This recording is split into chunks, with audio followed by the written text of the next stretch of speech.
No? Andito kami ngayon sa Tita. So, umulan outside, no? Saka, ito yung place nila, guys, no? Ayan. Or just... Diyan ka pa. Hi, sir. Hi, ma'am. Saring kayo dito sa aking video, ah. Sa Reels. At saka, ito yung kanilang, ano, dining, no?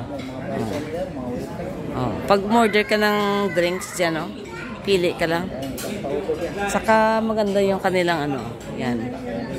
Oh, at saka doon sa ano, sa loob din nila. Maganda din doon. Yan.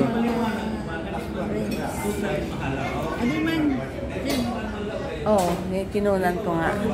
So maganda Christmas na dito sa kanila, guys. So Merry Christmas everyone. Advance na lang, no? Umulan, oh. Umuulan.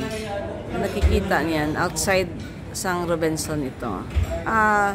Nasa premises pa rin ng Robinson. Pero hindi nasa loob ng ano. Wala di asi dyan, ano. Walang atop. Ano ba yung atop sa Tagalog? Bubong? Bubong? Atop sa Tagalog? Bubong pala, no? Kasi sa amin yung bubong, parang refer din sa atop, pero parang nasa ang ceiling niya ba, bubong. So, ayan. So, good noon and God bless everyone.